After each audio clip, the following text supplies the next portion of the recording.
नमस्कार। सनातन ज्ञान धारा में आपका हार्दिक स्वागत है। जय माता दी, जय माता दी। आज मैं आपको दुर्गा स्तुति पाठ के 8वें अध्याय का पाठ सुनाऊंगी। रक्त बीज वध। ऋषि बोले, चंड मुंड दोनों दैत्यों के मारे जाने पर एवं बहुत सी सेना के भी कशे हो जाने पर असुर राजा महाप्रतापी शुभ के चित्त में भारी क्रोध पैदा हो गया। उसने सभी दैत्यों की सेना को युद्ध के लिए आज्ञा दे दी। उसने कहा, आज 86 युद्ध सेनापति अपनी सारी सेना लेकर चलें। असुर 84 कंबु सेनापति भी अपनी सेना के साथ युद्ध के लिए निकले और मेरी आज्ञा से 50 करोड़ वीर्य कुल के असुर तथा 100 धूम्र कुल के सेनापति सेनाओं के साथ क्रूज कर दें और फिर मेरी आज्ञा से कलिक, मौर्य, द्रव्य, कली के सभी असुर तैयार होकर शीघ्र प्रस्थान करें। भयंकर शासन करने वाले असुरराज शुभ ने इस प्रकार आज्ञा देकर स्वयं भी बहुत सी सेनाओं के साथ प्रस्थान किया। जब चंडिका ने देखा अब इस और भयानक सेना लेकर निशुंभ आ रहा है, तब तो उन्होंने अपने धनुष की टंकार करके पृथ्वी आकाश के मध्य भाग को गुंजा दिया। हे राजन, उस समय सिंह ने भी बड़ी भारी गर्जना की। फिर अंबिका जी ने घंटा बजाकर उस गर्जना को और भी बढ़ा दिया। उस शब्द को सुनकर दैत्य सेनाओं ने आकर चारों ओर से देवी, सिंह और काली को क्रोध के साथ घेर लिया। इसी अवसर के मध्य में, हे राजन, दैत्यों के नाश के लिए तथा देवताओं की वृद्धि के लिए अत्यंत बल एवं पराक्रम से संपन्न होकर ब्रह्मा, विष्णु, शिव, कार्तिकेय, स्वामी, इंद्र आदि देवों की शक्तियां उन्हीं के शरीरों से निकलकर उन्हीं रूपों से चंडिका के पास आ गई। जिस देवता का जो रूप जैसे भूषण तथा वाहन है, उन्हीं वस्तुओं से संपन्न होकर वही देवता शक्ति वही रूप धारण कर दैत्यों के साथ युद्ध करने लगी। ब्रह्मा जी की शक्ति, जिसे ब्रह्माणी कहा जाता है, जो हंसों से जुते हुए विमान पर आरूढ़ थी, अक्षय सूत्र कमंडल से शोभित थी, जिस सबसे प्रथम उपस्थित हुई। महेश्वर की शक्ति वृषभ पर विराजमान सुंदर त्रिशूल धारण किए, महासर्पों के कंकन धारण किए,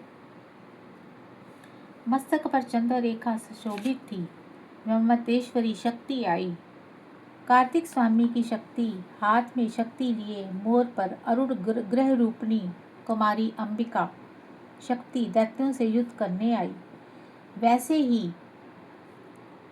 ही विष्णु की शक्ति गरुड़ पर सवार होकर शंख, चक्र, गदा, शाग एवं खंग हाथ में लिए वहां वैष्णवी शक्ति आई। यज्ञ वाराह का विचित्र रूप धारण करने वाले विष्णु की वाराह शक्ति वैसा ही शरीर धारण करने वहां आई। नरसिंह जी के समान शरीर को धारण किए गर्दन के बालों के फटकारने से आकाश के तारों को बिखेरती हुई नरसिंह की शक्ति वहां पर पहुंची। इंद्र की शक्ति इंद्र के समान हजार नेत्र धारण किए ब्रज हाथ में लेकर ऐरावती गज रास पर आरूढ़ होकर वहां आ गई। तब उन शक्तियों से घिरे हुए शंकर जी ने चंडिका से कहा, मेरी प्रशंसा के लिए शीघ्र से शीघ्र इन असुरों का संहार करो। तब देवी के शरीर से अत्यंत भयानक सैकड़ों गिधड़ियों की भांति हूँ हूँ करती हुई बड़ी चंडिका शक्ति प्रधान हो गई। तब उस अपराजिता देवी ने धुएं जैसी जटा वाले शिव ने कहा, भगवन, आप दूत बनकर शुभ निशुंभ के पास जाएं। वहां जाकर उन महाभिमानी शुभ और निशुभ दानवों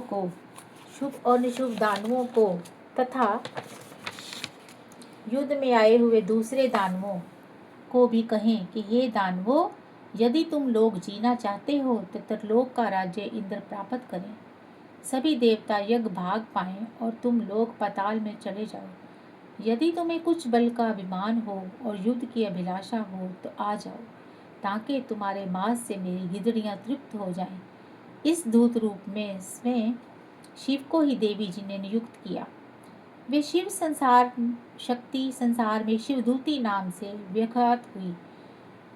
जब शिव द्वारा कथित देवी जी के वचन उन महाअसुरों ने सुने तो बड़े क्रोध में आ गए और जहाँ कात्यायनी देवी स्थित थी उस और बढ़ने लगे।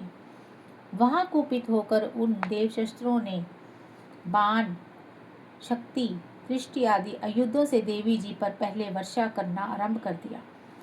तब टंकार करके धनुष द्वारा पहने पहने बाण छोड़कर देवी जी ने खेल ही खेल में उनके फेंके हुए बाण, शूल, शक्ति, परशु आदि शास्त्रों को काट डाला। फिर काली भी उनके सामने होकर शत्रुओं को शूल के प्रहारों से चीरती फाड़ती, खटवांग से कुचलती मारती विचरण करने लगी। इधर ब्रह्मानी शक्ति भी जिस ओर दौड़ती उसी ओर अपने कमंडल का जल छिड़क देती, जिससे शत्रुओं का पराक्रम एवं तेज नष्ट होता जा रहा था। माहेश्वरी शक्ति ने त्रिशूल द्वारा, वैष्णवी शक्ति ने चक्र द्वारा, कुमारी शक्ति ने शक्ति द्वारा उन दैत्यों का क्षय करना आरंभ कर दिया। दैत्री शक्ति के वर्ष गिराने से सैकड़ों दैत्य दानव विलीन होकर रुधिर के पतनाले बहाते हुए पृथ्वी पर गिरने लगे। वाराही शक्ति ने तो कुछ एक को तुंड प्रहार से मार गिराया। कितने दैत्यों की छातियां अपने दाढ़ों के अभाग से चीर डाली। वाराह मूर्ति ने चक्र द्वारा बहुत से दैत्य चीर फाड़ डाले। कितने दैत्य शिवदूती के कठोर अट्टहास से भयभीत होकर पृथ्वी पर गिरते गए, फिर उन्हें वे खाती गई। इस प्रकार अत्यंत कुपित होकर अनेक उपायों तथा बड़े बड़े दैत्यों को मारते हुए मृतगण को देखकर देव शत्रुओं के सैनिक भागने लगे। उन दैत्यों को मृतगण से पीड़ित होकर भागते हुए देखकर क्रुद्ध महासुर रक्तबीज युद्ध करने के लिए आ गया। रक्तबीज के ब्रज में शरीर में से एक भी रुधिर बिंदु जब पृथ्वी पर गिरती तब उसके समान बलवान दूसरा असुर पैदा हो जाता। उस महाअसुर ने आकर इंद्र शक्ति के साथ युद्ध किया। तब देवी शक्ति ने अपने ब्रज के द्वारा रक्तबीज की ताड़ना की।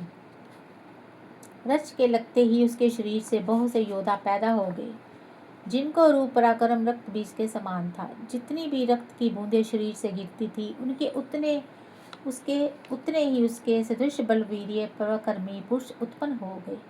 वह रक्त से उत्पन्न हुए पुरुष भी अत्यंत भयानक अस्त्र शस्त्र से सुसज्जित होकर मातृगणों के साथ लड़ने लगे।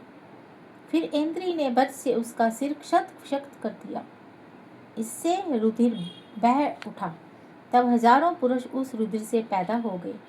वैष्णवी के चक्कर से क्षत होने पर उसके शरीर से यूं ही रुधिर स्राव हुआ।